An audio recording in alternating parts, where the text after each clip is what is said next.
mi gente que pasa? Hello, hello. Happy terrific Thursday. I am Yessie Rodriguez, host and producer of Hoy En Día TV. Thank you for tuning in to another amazing, terrific Thursday. Yes. And as per usual, I'm going to bring on my amazing co-hosts. We have Dr. C. Andrew, the actionist, and the amazing Nadine. Hello. Both of them are amazing, actually. But, I had to be a little so swaglicious with the word today. How are y'all doing? I'm doing well. How are you guys doing? Hey, y'all. I'm hanging in there. I'm doing my best to push forward. So, audience, I'm not feeling the greatest. So, if y'all see me a little weird, acting a little strange, just because I'm not feeling good, but I'm trying to push through, right? Because the show must go on. This is what happens when you have these types of productions, right? It's just like, regardless of how you feel, you got to figure it out. And thankfully, I have two amazing co hosts that help me pull that weight because they can help me fill in the blanks. So, yes. Well, we have another week. Can you believe it's already mid-July? I feel like we snapped our fingers. Like the other day, weren't we just celebrating the 4th of July? And now we're already literally, it's 7:16. Like what's going on with the time? Yeah, it's moving pretty quickly, and I just want to get over July already. I feel you, sis. You know what's interesting? The other day, I came across a post. I want to say it was on Instagram where it says, when you hit 40, time moves even faster. I know, would you all agree with that based on your experience and where you are numerically? 40 where? I'm not in my 40s. I was not trying to tell your age. I was trying to beat around the bush about it. But I know. I'm like in my 30s. I don't know what you're talking about. Oh, excuse me. That was a good one. Okay. So 30s, 40s, 50s, 60s, whatever age. Do you feel like just in general, as you age numerically each year, does time seem to go by faster? For me, I say yes. I don't know. I think so, maybe. I mean, some months is slower than some, so Okay. Yeah, I think, because we're more mature women now, in your 20s, you're just living La Vida Loca and you are just trying to figure out life, just figure things out. And I think because our minds aren't as mature, it seems like we have all this time, but I believe the time is moving equally as fast as we know it is, right? No matter what age you are. But now that we are in our 30s and 40s and 50s and 60s and all the things, right? We're more aware, we're more mature. So it's like you see time differently. It's like we respect time now. And we know that time, it's not forever. But when you're like 19, 20, 25 years old, you're like, man, I have all the time in the world. And really you don't. That's when you really should be hustling. I was just talking to the Lord the other day, I was talking to Jesus, right? I was telling the Lord, I was like, look, now that we're more mature in age and we know what life is about, we've lived, we kind of got more established and all the things about the relationships and all the things, right? I was like, now I feel like our body should be like at the best of the best and not breaking all down, right? With joint pains and all the stuff, right? I think we should be living our best lives now because we really wasted not all of the, 19, 20-year-olds, not all of them, but the vast majority, high majority, right? But they just wasted. But now since I know where I'm going, I got all my stuff. I want like that mobility, that flexibility, that strength, like all of the vigor. And I'm like, we should have that back. You know what I'm saying? So I'm like, we need to get some upgrade on body parts and things of that nature. You know what I'm saying? There should be a grace extended. You know what I'm saying? So I'm trying to negotiate with them. Okay, you guys got to send the prayers up to audience YouTube. Send the prayers up. Hey, tell them to send you back to the 90s. What you say, Nadine? Tell him to send you back to the 90s. Yeah. Now, between the 80s and 90s, I will say that was a really nice fashion era. So you know what? The 30s was kind of dope too, though, with like the Great Gatsby type of thing. I like that from a fashion perspective. I like that. Yeah.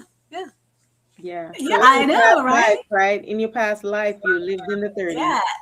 80s was great. I look back, on all the eras, in 80s, and it was great. Those were the eras I grew up in, and it was awesome. And it's fun. And the music is still around. Even today, the music is still around. I don't know like how some of this new millennial music, if it's going to be around, I don't think it is, right? I don't think it's going to last. But you even have music like from like my parents' era that's still around today. You know what I'm saying? It just goes. it moves with the passage of time. And I think that's like real, music that people can really kind of get into versus a lot of this. My mom calls it the hippity hop music that we listen to now. Some music now, even I'm like, what is this? Like, I don't know what this is, but it's like making my ears bleed. I'm like, please stop. You know what I'm saying? They're not talking about anything. They're not singing about anything. It's just the beat and just saying dumb stuff. And I'm like, Yeah, some of that music is garbage. I don't even know. Like, and then you know what's really sad is that a lot of young people tune into that, and then I wonder, like, how, why, right? Like, how does that happen? Because that's what they're used to. I know, I but think it's the beat of the music. I think it's very hypnotic, like the beat. Because sometimes I've listened to music and I'm like, it's a good beat. And then my husband's even called me out, on some things, in times past. And he was like, do you know what you're listening to? And I'm not even listening to the words. I'm just liking the beat. I'm just boom, boom, boom, boom, boom, boom, boom, boom, and it's saying all the expletives and all the, and I'm just like, it's just, I'm just in the, it's like, so I'm like, ooh, now I'm listening to the message of this. This is pretty awful. You know what I'm saying? I'm like, gotta turn this off. Can't listen to that anymore. yeah, I feel you. I was like that with a lot of Cardi B's music. Like, I like her beats, but some of them lyrics is a lot of B's and F's, and I'm like, oh gosh, okay, man, potty mouth for real.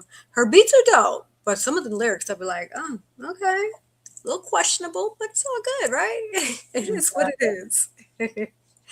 It is what it is. So tell me, since the last time we connected, what have you all been up to? Nadine, I know we missed you last week, so let's start with you, ma'am.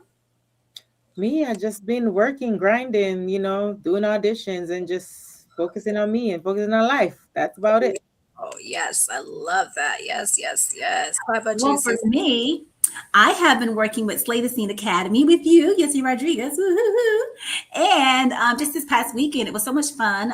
We were out doing my model walk, right? You showed me the modeling thing. So we're doing, for my training, we're doing acting and modeling. So it's really, really super exciting. So for those of you that are interested in modeling or acting or doing all the things, right, you got to definitely check out Slay the Scene Academy because I got stellar training. So we were out at the Dorothea Dix Park, which is a very beautiful park, by the way. And people were sitting on benches and families were walking with their babies in strollers and all that stuff. But we had the camera set up and I had the shoes and everything. And we did our thing. I even had the poise stick, right? You got to put on the poise stick behind those arms, right? To kind of keep that posture upright. And it was a lot of fun. And even though, we do the show here, with Yessie and everything, and I know her, she's my friend, she's my family and stuff like that. I was still nervous, y'all. But she was such an amazing coach. And just taking you literally like step by step, even like counting out my cadence when I'm walking. You know what I'm saying? So that was super cool and super awesome. And this going through. And I eventually kind of loosened up a little bit. And I have a little bit of a hip injury. You guys heard me talk about my hip injury before. So I couldn't really sway it, give it that sway. Like I was, you got to sway those hips. You know what I'm saying? So I was doing the best I could with this crippled hip. But we finally got it, kind of pushed through and all of that stuff. And so I just want to say I had so much fun. That was such a treat. Just being out there, y'all, it was hot. So I was sweating, but she brought water for us. Like how considerate, right? Super nice, super awesome. And so I just had a great time. So again, if you want to get your career in acting and modeling and all the things kicked off, right? Check out Slay the Scene Academy with Yessie Rodriguez. You will not regret it. Thank you. Thank you so much for that. I really appreciate you. And, I enjoyed you too. You're such a quick study. And even that short amount of time that we were together, I can see the difference recording you from like when you came to like even the end, you were on it. So, and I'm doing that on purpose. I'm recording it because I want you to see your progress as well, because I'm proud of your progress, but I want you to see it as well. And so people understand that when you really put your mind into something that you really want to do and are passionate about, you can do it regardless of what, right? So I'm super proud of you for just your progress. And also just even taking the virtual classes for modeling is not just about looking pretty and posing. Like I've been mentoring you with the model bag, with what you have to do with your presentation, etiquette, all of that is important. And a lot of people don't realize that. I've come across individuals, actors and models who come to set and they think that they're the hottest thing since sliced bread. It's like, bam, sir, sit down somewhere. Like that's not professional. Right? You always show up with poise and humble and be grateful, because it's an opportunity for you to show who you are. You don't want the first impression, and this is just me making a general statement about individuals I've come across, for people to be like, "Whoa, well, why is that person like that?" Right? Like, no, you want to be somebody that people can be like, you know what? I love Sandra. She's amazing. I can work with her. She has a great personality. Not, ew, that person. Why is Peter like that? Why is Tommy like? You don't want to be the person. So, just saying, educate yourself. In a nutshell, what I'm trying to say in a long spiel is being educated with modeling, with acting, with the industry is definitely important. So sign up for Slay the Scene Academy. I mean, hey, you heard it here with CC. She has a great experience, and I love the people I work with, especially when they show that drive, that dedication, that passion to truly want to learn and understand. You're gonna get far. You are gonna get far. Like I always say, the sky is never the limit because the galaxies are endless, right? Hey. Yeah, some people show up to set and they're not humble at all. Girl, I remember you telling me a couple of them horror stories about your experience, ma'am. About the lady that kept talking, or the man, or whoever, somebody kept talking about themselves. Like, oh, have you seen me on this, and this, and this, and this, and this? And I'm like, what? And that, and that. I've come across people like that too. And that, I'm like, okay, well, good for you. I'm super happy for you. But right now, let's focus, because we have to work. We have lines we got to remember, a lot of dialogue to say, right? We got to be in character. We have to sell ourselves first before you're this and this and this and this and that. I'm proud of you. I'm happy for you. That's what got you here. But now we got to focus on here. I mean, I'm just saying, right? Mhm. All right, lovies. Well, I know we have an amazing guest waiting for us behind the scenes, but I'm just gonna get to it right away here. So I know last week we started talking about the Nolan Wells case, and this is something I'm closely following. I'm even having Alex, my AI, keeping tabs on it. So every time there's an update, he like pings me. So as of today, we have a few updates I would like to share with you all. And this is though for those, our life is different. Not everyone has the ability to just sit down and listen to or watch a video right away. So if you are listening to Hoy En Día TV, thank you for subscribing and listening to us on all the different platforms that we are on. So as of today, the Jackson County District Attorney has confirmed that once the investigation is complete, the case will be presented to a grand jury. Now, that's some red flags right there. The case is going to be presented to the grand jury.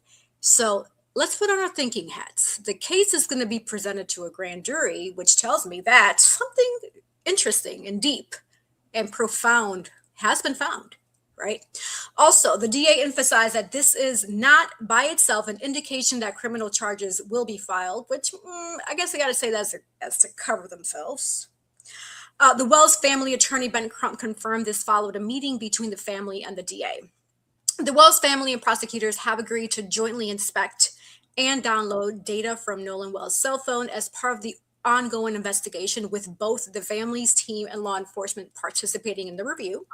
There remains no verified public release yet of the cause of death, manner of death, toxicology, official autopsy, and conclusion of the autopsy. Also, FBI is now assisting, right? So let me pause there, because earlier they're saying that it doesn't mean that criminal charges will be filed, but now the FBI is getting involved. Like, Why? you see the pattern that I'm trying to present here? It's like, if there's no criminal, nothing happening, then why is FBI being charged? Why is this being taken to a grand jury? Does it really take a rocket science to put two and two together here? I mean, really? So specifically regarding threats made in connection with the case, local authorities remain the lead investigative agency, but the FBI confirmed that it is providing assistance. Wells' family has formally agreed with the Jackson County District Attorney to jointly inspect, and we already said that with the cell phone. District Attorney has reaffirmed that the completed investigation will be presented to a grand jury. So pretty much the updates that I just shared, it looks like the double updates that's of today, that's still there. So any thoughts from either of you with regard to that? I heard his attorney live on the Ricky Smiley Morning Show earlier in the week. And he was just saying, because they're still waiting for evidence to come in. He can, of course, talk about a lot of stuff on the radio. But he said that, they just want a fair, they wanted things to be done in decency and in order, right? So when a child goes missing, or a child is murdered or killed or unalived, I'm sorry for saying that, but all of these things, right? Things need to be done in decency and order. So he was saying, like, when the incident was reported, if it had been someone different per se, that, you know, the police would have automatically went around to get statements to talk to everybody. No one was being talked to. You know what I'm saying? And he was saying, like, the other thing was like, you know, the reports and things that they were writing up, they were kind of like incomplete, and stuff like that. And he's just saying that so many things should have took place that didn't take place. It didn't seem like anything was going by procedure and by protocol. And the family just wants like just a fair, you know, step-by-step due process. They want a due process, a fair step-by-step due process for when these things are reported, right? When these incidences do happen and it results in, you know, a person being unalived and that kind of thing, then, you know, certain things need to happen, and that stuff didn't happen. And so they're asking, why didn't these things happen? Because per protocol, X, Y, and Z, here's step 1, here's step 2, here's step 3, and you guys didn't do barely any of this, right? So I do believe that it is something really fishy going on, and I just hope that they get down, you know, to the truth, truly. No sense of urgency because they were like foul play, so that's why.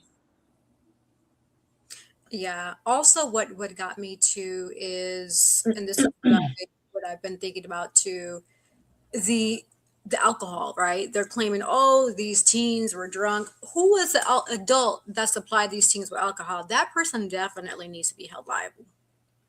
They're not 21 yet.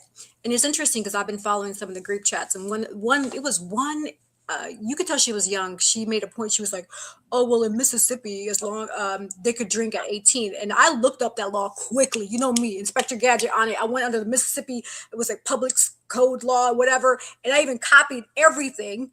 I even copied the website. I pasted it back to her. I was like, legally, they still have to be 21. However, if their parent is present and authorizes them, then they could be 18 to 21 range to drink in front of the parent. Not saying that they're going to get intoxicated. However, every parent of every child would need to be present and would need to consent. Not saying Tommy's parent or Susie's parent or whoever's parent was present, now all these kids can drink.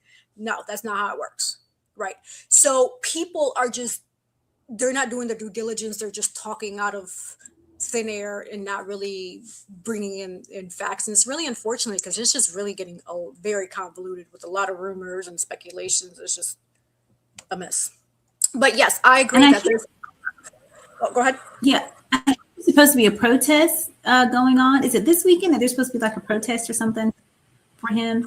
There was a silent march that happened last weekend. Last week, okay. This weekend coming up, I believe I heard that though, but I know his burial and funeral services are coming soon. And I believe it's actually Monday, if I'm not mistaken. I can look into that for sure. Cause I follow his mom on social media. But yes. While I look for that, any topics you all want to bring up that you want to chat about? Well, and kind of going in conjunction with this case, there was a lady on TikTok. My husband sent me the video, and there was a little girl. Her name was Janae, I think was the name, if I'm not mistaken, a little girl. And she was a Black child, and her parents, both mom and dad, unalived her. And what the lady was bringing up, she goes, you know, because, you know, she was talking about the Nolan Wells case and things of that nature. But she was saying, you know, we want to be up in arms about protesting about when we think it's someone of a different persuasion, right? A different race. The minority community wants to come together and protest and all these things. But she said, what about when it is a minority, right? And they have unalived or harmed, you know, someone, like in this case with Janae, they unalived their baby girl.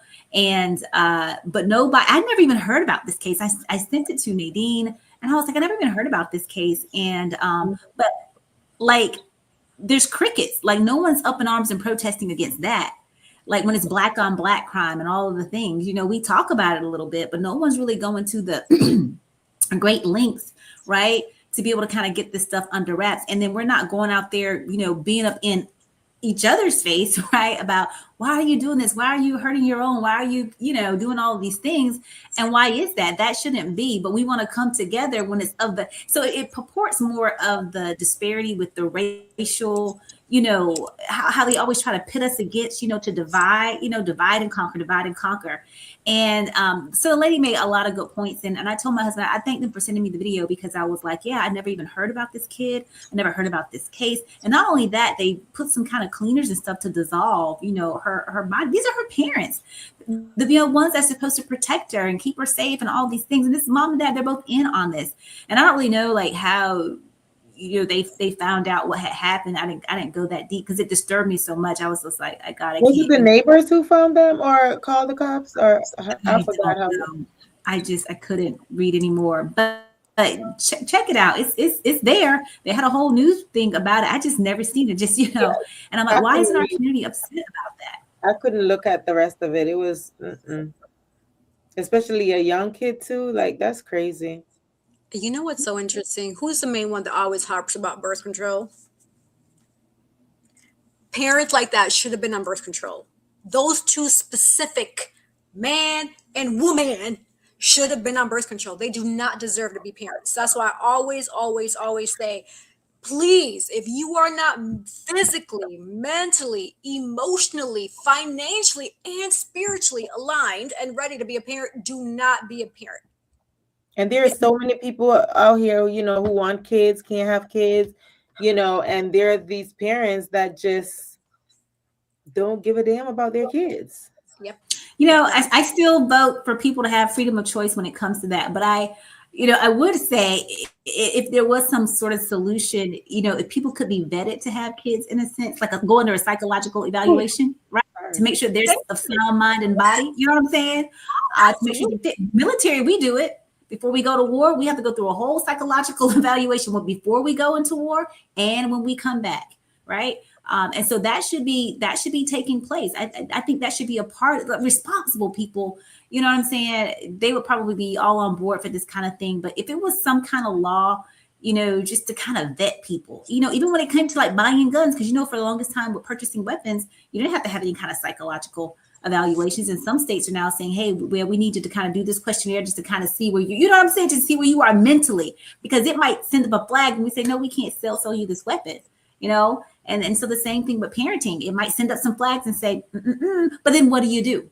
Well, what do you do? They could lie on the form if it's a form and not like an actual test where they're tested. People could lie.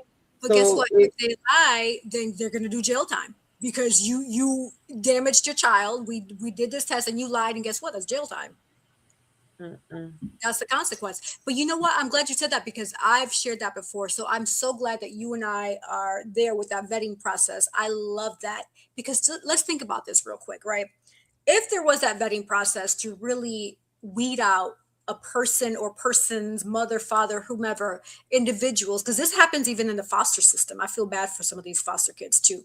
Individuals in general who want to be a parent or a foster parent or whatever type of, that takes care of a child, they should be vetted, because one, that to me personally, if they're growing up in a healthy, loving, and prosperous household, that's going to be less likely for them to pour out negativity into the community, whether that be with, reducing crime rates because they grew up in a loving environment, or a situation where they knew right from wrong, right? They were being taught right from wrong. Also just educational wise, right? There's just so many positives that can come out of that vetting process, because we're turning that negative situation into a positive, and now it's getting poured into. To me, the numbers of positivity is going to increase. And that's why I say it's so important for us to really stand for, the nuclear family. You know what I'm saying? Having good values and morals and all the things, right? And you get both sides of the spectrum. You know what I'm saying? We need that. And if you can have healthier families, mentally, and all the things that you said, right? We are going to produce a better citizen, right? To pour back into our communities, to pour back into schools and businesses and all the things, right? You're just going to make a better person all the way around. And we all said that I know we all want it, But it's like, what are we doing to get that? I know there's some programs out there that really kind of, they say healthy families and stuff like that. But I've even attended some of the things with these healthy family programs. That's a federal thing that they do. And I got to tell you, they say they are all these resources, but yet they have people jump through all of these hurdles just to try to be able to, qualify, for it. And it's difficult. It's very difficult. And I know we always like say, oh, these programs are out there. You see it's online, but you don't qualify for it. Something's always going to almost always knock you out of the box, right? And so we have to begin to change that. Because I just think that truly that people just want to have it out there, but not truly give you the access to it. You know what I'm saying? Still prevent you in some kind of way to really, truly gain that access that you need to be able to thrive and produce and be that citizen, right? That's going to give back into our community. So we don't have all the answers, just some suggestions out there, because even with, the vetting process, and then you say, okay, red flag, you shouldn't have kids. I mean, how do you stop that? You know what I'm saying? Because you can't go and neuter people, right? Like you do animals, spade and neutering and all this stuff. You can't, you can, but God forbid, we shouldn't. So that's like a whole thing for discussion. But for the audience out there, we would love to hear your comments and your thoughts on this very topic. I think this is a very poignant, topic that should be discussed a bit further. Absolutely. I agree. Absolutely. All right. So with that being said, we're going to do a quick sponsor break. We're going to pivot over shortly to our guests. So don't go anywhere. Hoy En Día TV. We'll be right back. Are you looking for the perfect shirt for that special occasion? At Collective Custom Wear, we bring your vision to life. From weddings, family reunions, anniversaries, or casual outing with friends, express yourself with your unique style and leave a memorable mark.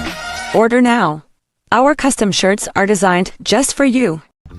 A bold builder of people, purpose, and platforms, Girls with Gigs helps high performers and those desiring to achieve more shift mindsets and activate purpose. Whether it's career or leadership development, personal branding, or knowing your worth, in the job market, transformation has never been closer, because this is where purpose meets action and dreams become destiny. Book your free consultation today at www.girlswithgigs.com. At Cab Zenza, we believe beauty is a ritual, not just a routine. Rooted in intention and inspired by nature, our skincare is crafted to nourish more than just the skin. It nourishes the spirit. Every jar is made with purpose. Because when you flourish inside, it shows on the outside. Cab Zenza's isn't skincare, soul care. From the moment that I put this Cab Zenza on my skin, it feels most amazing. As you can see, it has your skin glistening, it's moisturizing. You too should get Cab Zenza. Luxurious body butters. Yes, if you have not ordered your luxurious body butter, what are you waiting for? I mean, come on, you got to keep your skin healthy, hydrated, and nourished. So, yes. Also, purpose. We are all here on purpose. And if you still don't know your purpose, that's A-okay, because I know someone who can help you. She is right here with us today, Dr. Sandra, the Actionist. So sign up, Girls with Gigs, Inspired for Purpose. She will get you right. Yes. Also, custom shirts. Hey, we got our Hoy En Día custom shirts. I see Cece has We Don't Wait, We Create on. Nadine has Hoy En Día. Yes, we are repping our shirts, custom shirts, whether you have a birthday, anniversary, a wedding party, whatever it is, and you want a custom shirt, reach out to Collective Custom Wear. We gotcha. All right, so let's pivot over to our amazing guest here. All right, so let's see. On this episode today, we welcome our guest, founder and CEO of CW Dressings, an award-winning service disabled veteran-owned food company specializing in premium date fruit-infused sauces, dressings, and seasonings. A native of Jacksonville, North Carolina, our guest joined the U.S. Army in February of 2001 and dedicated more than 20 years to military service. Throughout his distinguished career, he served in several leadership roles, including Senior Culinary Management Non-Commissioned Officer, Enlisted Aide, Dining Facility Manager, Senior Drill Sergeant, and First Sergeant. While serving as an Army Master Sergeant at Fort Bragg, North Carolina, our guest founded CW Dressings in September of 2020. The company was born from his passion for creating bold, sophisticated flavors using health conscious and thoughtfully selected ingredients. As he prepared to retire from military service in 2001, Argras pursued his lifelong dream of entrepreneurship. Inspired by the natural sweetness and nutritional qualities of Deglet Noor dates. Ooh, I hope I said that right. He developed a unique line of products designed to elevate everyday meals while offering cleaner and more mindful ingredient options. Today, CW Dressings has grown from a small startup into a recognized specialty food brand available in more than 60 retail locations across the country. From the Carolinas to California, its expanding product line includes award-winning flavors such as date balsamic vinaigrette, sweet date hot sauce, which is one of my favorites, actually, that one, date barbecue sauce, and date all-purpose seasoning. Our guest remains personally involved in every aspect of the company, from developing new products and hand-picked orders to attending farmers markets and building meaningful relationships with customers. His hands-on leadership reflects the values at the heart of CW Dressings, which is quality, innovation, service, authenticity, and community. Under his leadership, the brand has become known for creating upscale flavored experiences that make gourmet cooking approachable and accessible. Its mission is simple: to combine bold taste, natural ingredients, and culinary creativity in products that bring something memorable to every table. When customers support CW Dressings, they're supporting more than a company. They are supporting a powerful story of military service, resilience, entrepreneurship, and the courage to transform a dream into a growing national brand. Join us today in this inspiring conversation with our guest Christopher J. Whitehurst, about his military journey, the transition into entrepreneurship, the inspiration behind CW Dressings, and what it takes to build a business rooted in purpose, passion, and exceptional flavor. Welcome to Hoy En Día TV. Hello. Hello, hello. How are you, sir? Hey, hello. I'm doing all right. Glad to Good. be here. Yes, thank you so much for being on. We really appreciate it. All right. So I usually start with my $1 million question. I read an amazing bio, so thank you for sharing that with us. But in a nutshell, who do you say you are? I'm a son, brother, father, husband, papa, veteran, entrepreneur. I'm still evolving. Hi, that's A-okay. We're all still evolving, right? Every day we wake up is an opportunity to continue to grow and evolve. So it is A-okay. Oh, Yes. All right. So before we dive into oh, not sure what that was.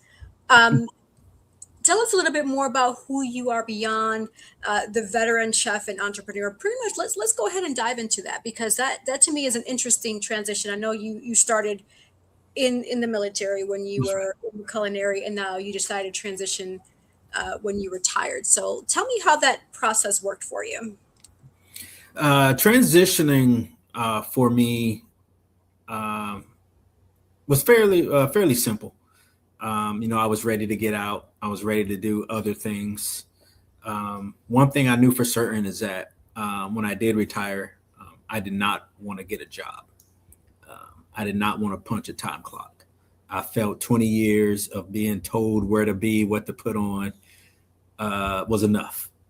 And although, having your own business is literally a job.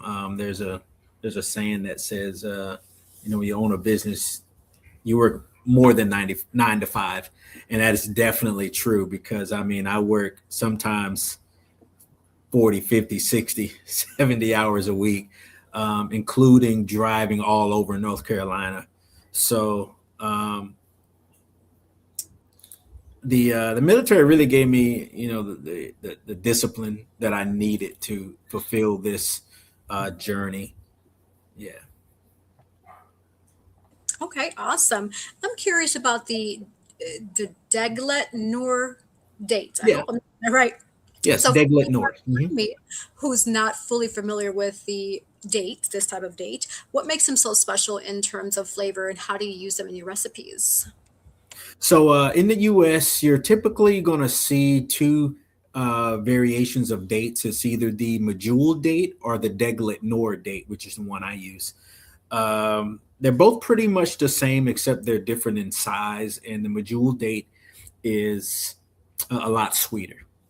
The deglet nor date is not as sweet.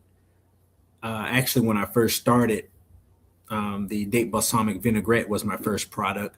And I actually started with the medjool date, but upon many samples that I created, I felt that the dressing was too sweet, so I went back to the deglet nor. And most dates that you see here in the U.S., they're mainly imported from other countries. The only place in the U.S. where dates grow is California and Arizona. That's good to know. That's a fun fact. So, Yeah, Arizona and California. that's right. Oh, okay. All right. I Oh, do yeah. have some other questions, but I'm going to spotlight Cece to ask her questions, followed by Nadine, and they'll come back to me. Fantastic. Yeah, this is awesome. So I want to know, I was kind of writing some things down as she was talking. So what kind of got you into creating, right, these different recipes for these dressings and things of that nature? Like, are you like an avid cook, to kind of do all these things? What kind of was the catalyst for all of that? In the Army, I was actually a culinary chef, general's aide. I cooked for a few generals. I ran a few dining facilities. So cooking was pretty much my thing. Also, growing up, my father, who served in the Marine Corps, was a chef as well. So that's kind of where it all started. One day, when I was stationed at Fort Jackson as a drill sergeant, I went into my first Whole Foods and I came across dates. And at that time, I was trying to eat more healthier.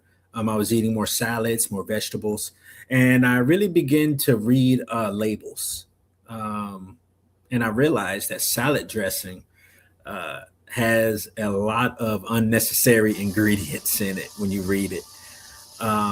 Big companies, like for instance, a vinaigrette made by a big company will have a lot of vinegar in it because, for one, vinegar is cheap. They're trying to fill the bottle, so vinegar is cheap. A lot of times they have two variations, sometimes three variations of oils in a salad dressing. So, I started to read labels, and for a time I would just buy dates and I would cut them up and put them on my salad. So one day while eating a salad with dates on it, I wondered, was there a date salad dressing? Because I liked the combination, the sweetness with the lettuce, the carrots, the veggies, maybe a little oil. So I took it upon myself to create my own version. Made it for myself for about 2 years. My wife wouldn't eat it. She didn't like it. But I made it for 2 years, and I kind of just sat on that recipe. And like I tell people, creating CW dressings wasn't something that I set out to do. It sort of just happened. And it started with coming across dates at Whole Foods. So what about now? Are there any dressings that, does she like the dressing now? Or have you kind of changed it a little bit for her to kind of get, She still does not eat the dressing. I mean, Okay. every once in a while, she's Yeah. she's a bigger fan of the date barbecue sauce. Gotcha. So let me ask you this. So being, in the food industry and stuff like that, did you have to go through any kind of FDA channels, like to get things approved to be, or is it like, because is your product in stores? Oh, yes. Okay. So how does that, because I've always wondered this, right? So Okay. tell us how that actually comes about. How do you you had the passion, you had the dream, you followed it, you created it, and now you want to get it in the stores on the shelves. Walk us through a day in the life, like how that actually takes place and how that happens. Okay. So, I mean, I can answer that question 100 ways, but I'm going to do my best to try to stick to exactly what you asked. So I would like to say, for anyone wanting to start a sauce business, there's maybe 2 to 3 main routes you can take. But a lot of the regulatory guidance starts with your state. Either first, you got to make the decision am I going to make these sauces myself?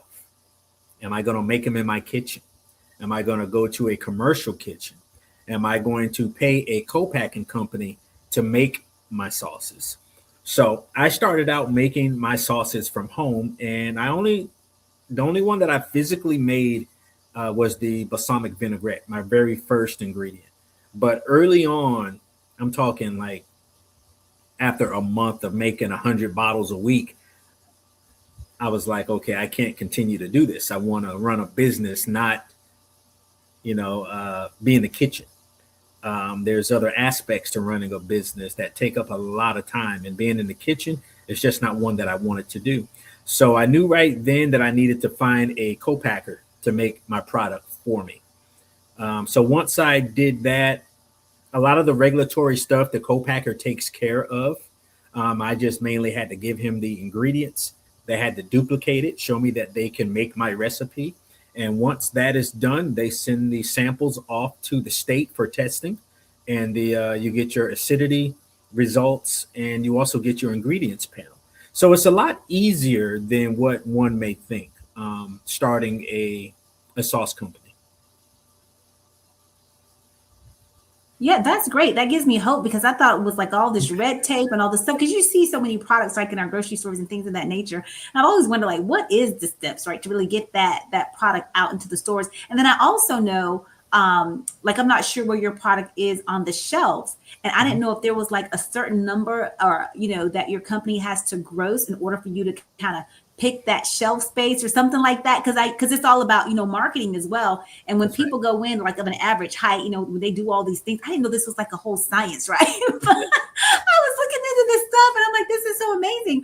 But yeah, things that are eye level and stuff, like you don't want things on the top shelf, but you don't want it on the bottom shelf either. So you kind of want that middle. And when I went in, I was looking at cereal. And typically the vendor with the cereal is General Mills. And why yes. General Mills? Well, because they have more varieties of cereal, and they probably make a lot of money too, but they have a great variety. And so I didn't know if that was a thing, like, is it variety? Is it, your company has to gross a certain amount of money? What are the factors, right? Do you know what the factors are that allows you to be like in that kind of eye level, that optimal shelf space in the markets? Yeah. So a lot of it really depends on, is your product going to sell? Are the consumers going to actually purchase your product? How much marketing dollars are you putting into your business to get your product out there in front of the consumers and the buyers? And as you mentioned, the consumer packaged goods industry is, it's pretty deep. Me, I'm a growing company. The 60 plus stores that we are in are local business stores. So we're not in like, a Fresh Market or a Harris Teeter or a Sprouts. And unfortunately, I'm not necessarily keen on if that's the route I want to take within the next 2 to 3 years. I do a lot of in-person events. We do a lot online sales. We do sell through Walmart and Amazon's platform. So we do fairly well, through the channels that we are currently in. But maybe in the future, we may set out to contact or be shelved in some of the more larger box stores. It really just depends. I'm so proud of you. Over 60 stores. That's like really amazing. And it is a big decision to determine whether or not you want to go into the big box stores or not, because I find myself wanting and desiring to shop more at our local vendors, those small businesses and things of that nature, because the quality of food, I believe, is better that comes to my table versus in these big, mega stores and stuff like that, because the food has been so compromised. Here in the US of A. I'm not sure if you all knew or not, and this will be my last little bit, and I'll pass it to Nadine because I'm about to take over the whole show. Right? I'm so excited. But so with the World Cup, right? If people from all over, they're here in the US, so they're getting to experience all the goodness of the US, right? But Norway, right? Norway actually flew in their food. They would not eat the American food because of all of the stuff that we allow in our stuff, all the poison, let's just call it what it is, right? It's poison, right? All the things that we allow in our food. And I found that to be very, very interesting. And so with a company like yours being in the, the smaller mid-size, stores, I just think that those stores have more quality products and that you really can kind of vet a lot better and kind of even maybe determine, like if you have a table or like an end cap or where it's kind of placed in the stores, you know what I'm saying? Yeah. Just depending on the relationships that you build, with those companies and the owners and that kind of thing. So I just applaud you. One, thank you for your service, like Nadine said, but just being that entrepreneur, because entrepreneurship is very, very, very tough. And people don't understand or think about that stuff. Like you mentioned the number of hours that you work. People be like, what are you talking about? And it's probably more than that. You know what I'm saying? When you really think about it, if you had to write down all the things that you had to do in a day-to-day. And so my final last question, I promise, is it. How do you balance it all, right? Having to, work for yourself, be the family man, do all the things like, how do you really just kind of bring it all, center and balance everything that you do? I would have to say that's something that I actually picked up and learned from the military. I had a sergeant major. I was venting to him one day when I was a dining facility manager. Because when you're in that environment, you're probably running a dining facility that feeds maybe 1,000 soldiers for breakfast, lunch, and dinner. You have a staff of about 15 to 20 food service personnel, plus, a lot of different things that needs to happen within that environment. So I was venting one day and about everything I had to do and that I just can't get everything done. And he said, he gave me this theory about two balls. He said, you have a bouncy ball and you have a glass ball. Situations that fall into the bouncy ball category, you just continue to bounce it. It's going to bounce until you get to it. So don't worry about it. But then you have glass ball situations. Those are the ones that if you drop it, it's going to break. So though, take care of those first. And you're absolutely right. Family, running a business, taking care of the household, things like that. I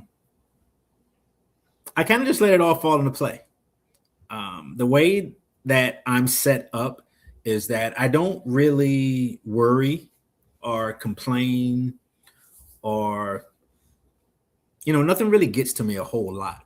And I think that's a blessing. And sometimes it may be a curse as well. But I handle the heat very well. So if that answers your question. Indeed. Thank you. Nadine? Yes. So by the way, entrepreneurs work 24 hours. So there's no limit time.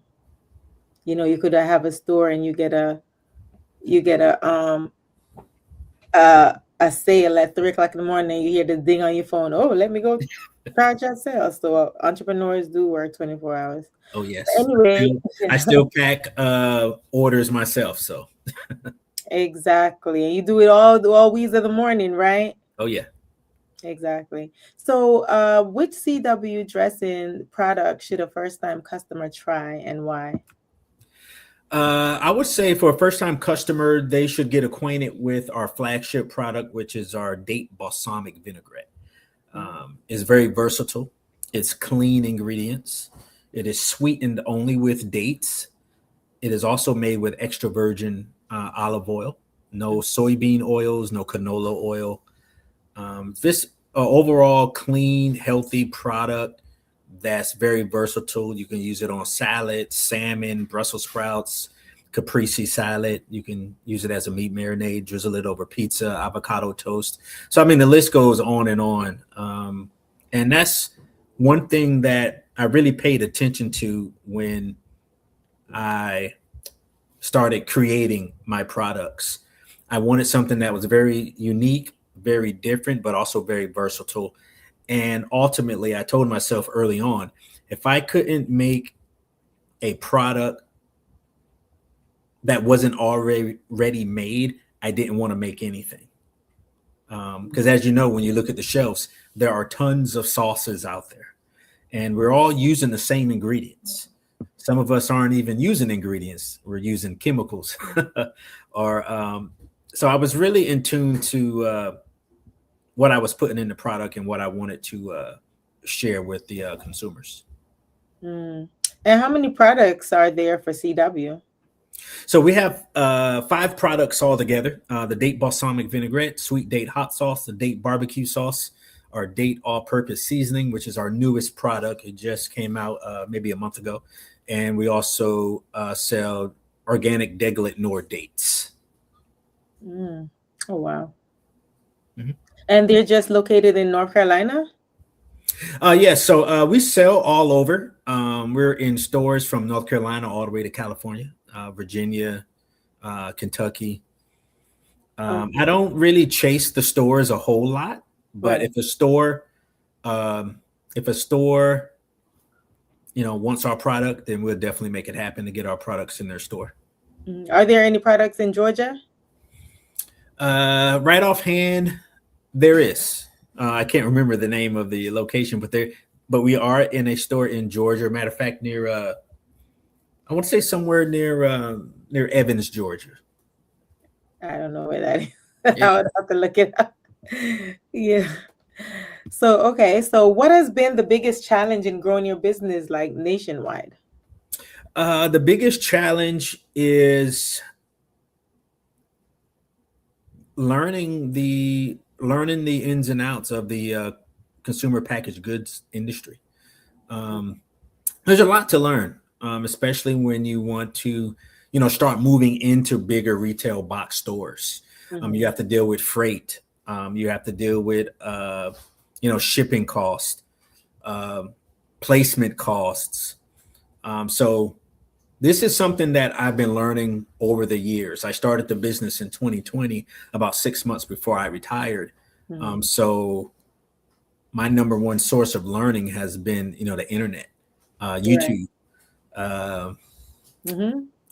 AI, asking other condiment brand business owners. I'm just trying to surround myself within that community to learn the ins and outs. And trying to figure out, when should we scale and try to grow. I don't want to force growth. I think it's going to happen naturally. It's nothing I definitely want to rush the process and get in over my head. I'm telling you, man, people are going to sleep on YouTube University and AI University. There's so many people here charging thousands of dollars for master classes, and that's how they're making money through these master classes. But the real deal is you could get so many information on YouTube and AI. Oh, yes. Don't go to sleep on those. So one thing, I know you have your products in multiple states or regions. Well, is it nationwide or just is it worldwide or just nationwide? Nation.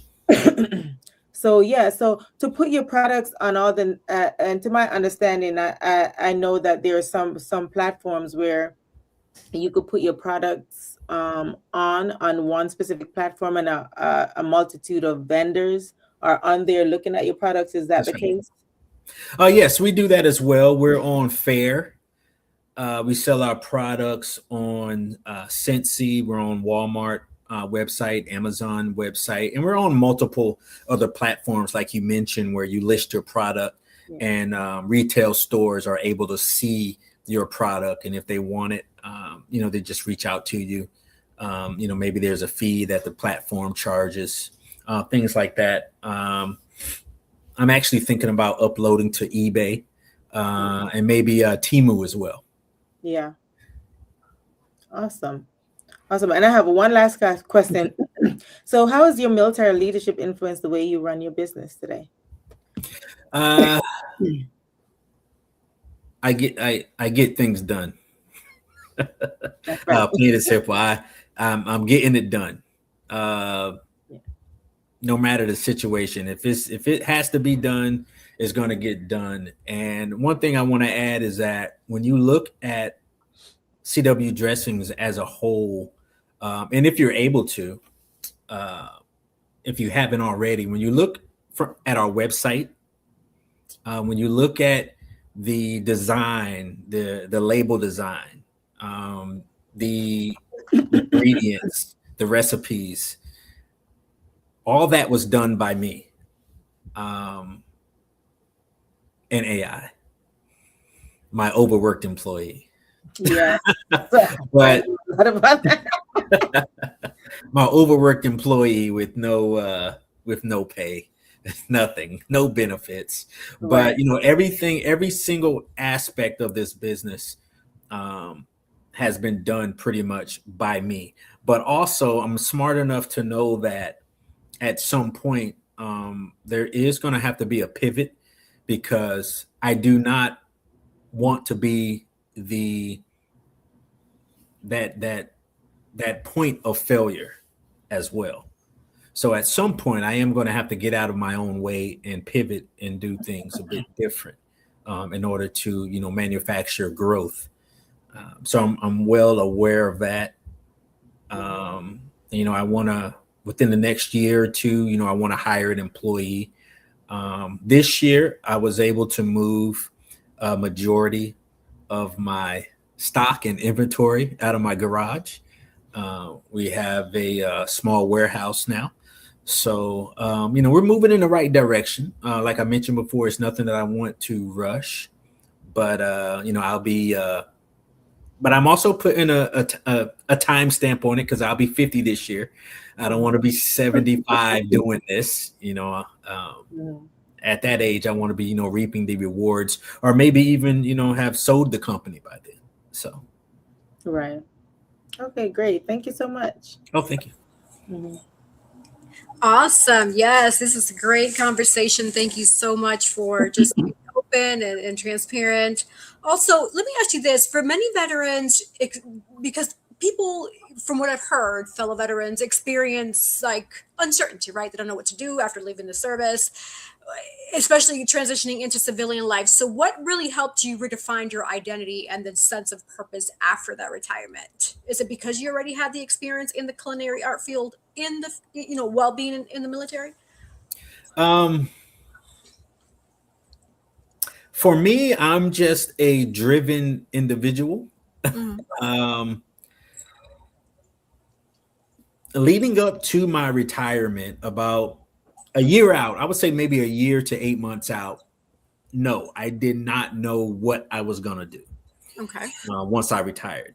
But as I mentioned before, I knew I was not going to fill out an application anywhere. I knew that. I knew I wanted to own my own business. I didn't know what that business was going to be. I could have been, cutting grass, or, but I would have been the best grass cutter out there. CW dressings kind of, it just fell into place. It just happened. And I mentioned earlier that with the date balsamic vinaigrette, I actually created that recipe about 2 years prior to my retirement. And I kind of just sat on the recipe because it was only something I made for myself.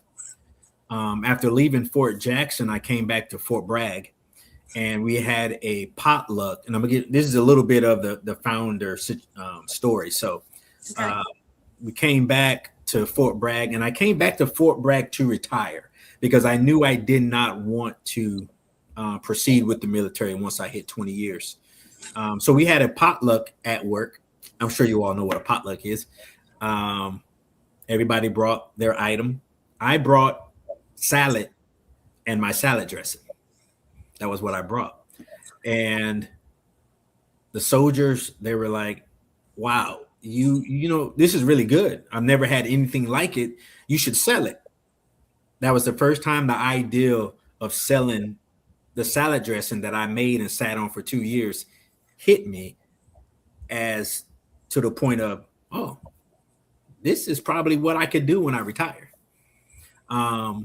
So if it wasn't for bringing it to work one day, and if it wasn't for everyone's eyes lighting up as they taste it and me seeing their faces and all their comments, I don't know what I would be doing, but I wouldn't be at a job. I can tell you that much.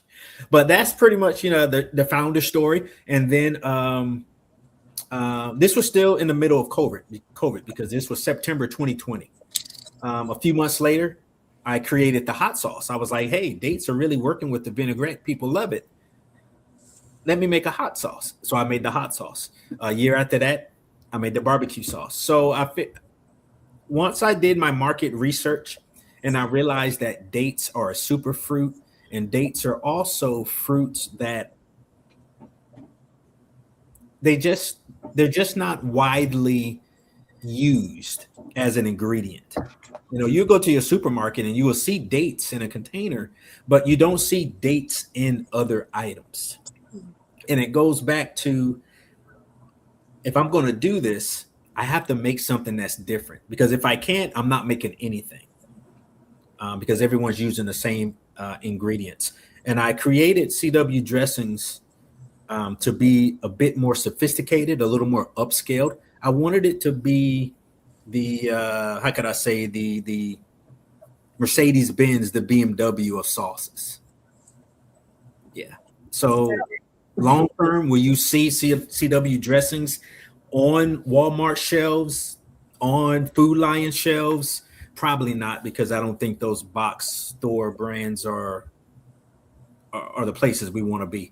I'm gearing up more toward Whole Foods, Fresh Market, Wegmans, box store locations like that. Okay, awesome. Thank you for that. And I love that story that you shared with us. That really helps me put it into perspective, like the backstory and how you brought salad with, your dressing, and everybody loved it. Like that's a really good founder story. I love that. Yes. So what's next for CW dressings? Are there any new flavors that you're thinking about, and new products, partnerships, expansions? Because I know you gave us kind of a glimpse about the Mercedes-Benz of dressings, right? So what's next? Yeah. So we have a lot of things in the works. Next month, we will be filming a cooking episode with the North Carolina Department of Agriculture. We also would be doing a live demo cooking show at the North Carolina State Fair. If that one pans out, I'm not quite sure yet. But as far as products, we're going to stop with the 5 products for now. I think that's enough. But we do want to expand. As for the name CW Dressings, I kind of left it open, because I tell people we're not a salad dressing company. We're not a hot sauce company. We're not a barbecue company. We're a gourmet condiment sauce company. So within that, who knows? We may be, moving in different routes, different products. But we have a lot of things in the works. Just continue to grow. Okay. I have one question. Are you in the PXs, the exchanges, the PXs on the military bases? I've spoken to them, yes. But it's at this time, it's not a place I want to be. Oh, got you. Yeah. It's getting on the shelf is just the beginning. And I know it's hard to get, to work with the military bases. Very difficult. I know. Yeah, it is. And getting on the shelf is just the beginning. There's a long road ahead after you get on the shelf. That's when it actually starts. That's just the beginning. And like I said, it goes back to, marketing dollars, advertisements, things like that. So we're in a good spot right now. And I'm gonna sit here for a little while. I think Chef Ramsay needs to get a hold of your dressing. Oh yeah, Chef Ramsay. And I won't deny that at all. Chef Ramsay, Oprah, hey, all of them need it. Are you a certified veteran-owned business? Yes. Oh, that's awesome. That's phenomenal. Oh yes. And I wanted to ask one last thing. When you say clean ingredients, right? Just for the audience, right? I know what that is, but when you say clean ingredients, can you tell our audience what that actually means? So clean ingredients is like, for instance, in our date balsamic vinaigrette, there is no other sugars. It is only sweetened by date. So there is no high fructose corn syrup, no soy, no preservatives. Instead of olive oil, canola oil, we use We use extra virgin olive oil instead of soybean oil or canola oil.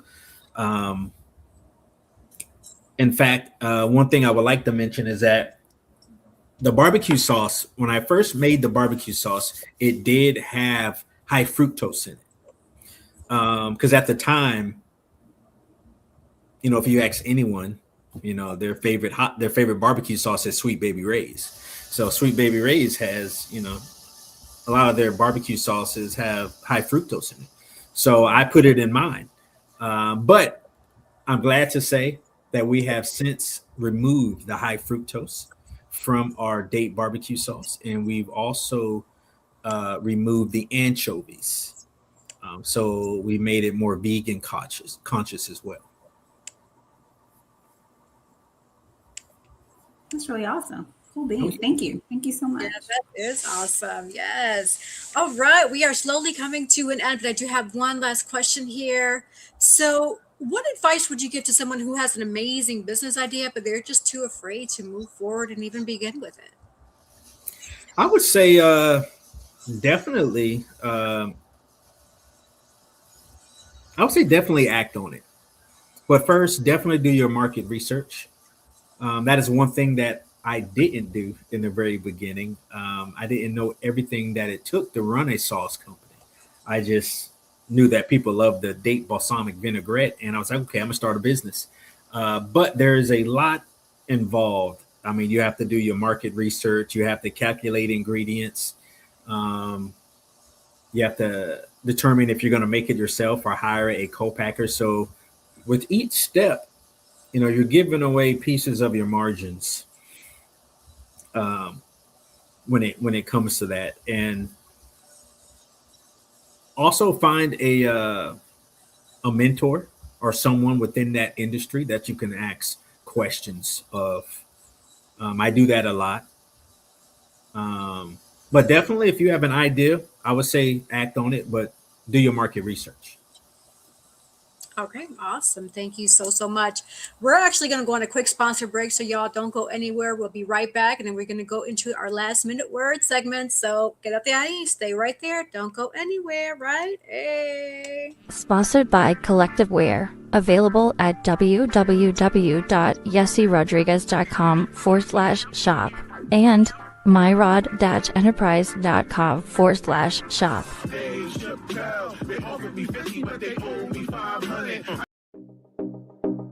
Sponsored by Divine Beauty and Accessories.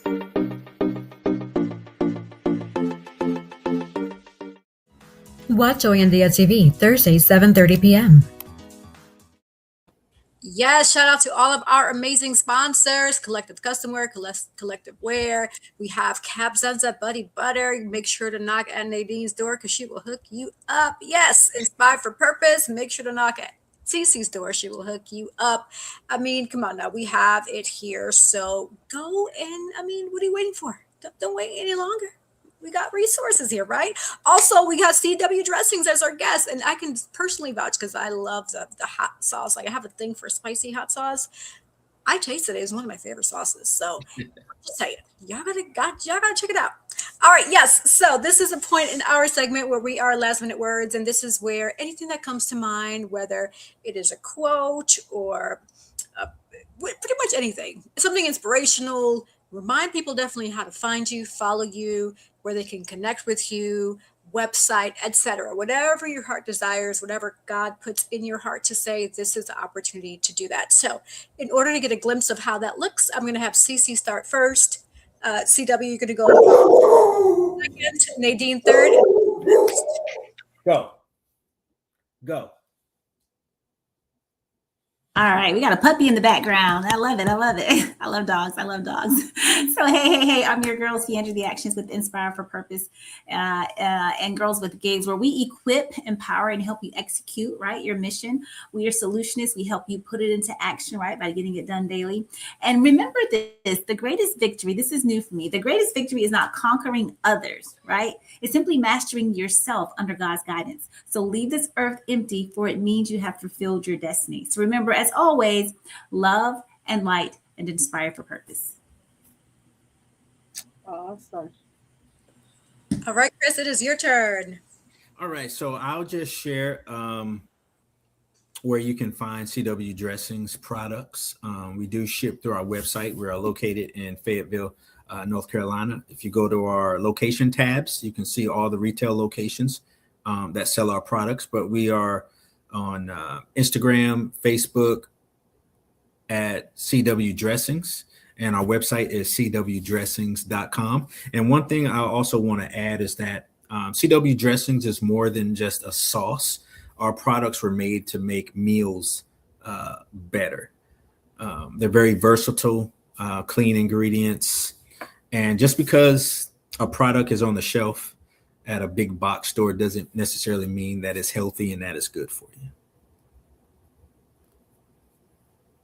All right. So yeah, Nadine Barton here. You could find me on Facebook. My name, Nadine Barton, Instagram. If you'd like to get a copy of any of my books, you could go to nadinebarton.com or check out my website, Nadine, theauthor.com. So I always say every dream has an entry point. Every dream has an entry point, a decision. So you decide which decision and which way you want to go. So you guys have a good one. Yes, but another amazing show today. Thank you all for tuning in, for watching. I am Yessie Rodriguez. For those who want to find me and follow me, just go on Google, type in Yessie Rodriguez. You can also find me on Facebook, Instagram. Let's see. Make sure to find us also on different streaming platforms. Hoy En Día TV podcast, also Googleable. Hoy En Día TV podcast. You can see us on Apple Music, Samsung Music, Spotify, iHeart. We're in different RSS and Deezer and just a bunch of different ones, praise God. So yes, the platform is growing. So here we are. And for those who want to be guests on Hoy En Día TV, we welcome you with open arms. Simply email hoyendiatv@gmail.com. It is scrolling at the bottom of your view, of your screen view. hoyendiatv@gmail.com. Also, you can go on my website, yessierodriguez.com, select the Hoy En Día section. And for those who want to be generous and donate to Hoy En Día TV, there is a donation link as well. And also sponsor packages are available. Just email Hoy En Día TV for more information about that. So thank you all for tuning in to Hoy En Día. It has been another amazing show. Gracias. And like I always say, the sky is never the limit because the galaxies are endless. Until next time, see y'all later.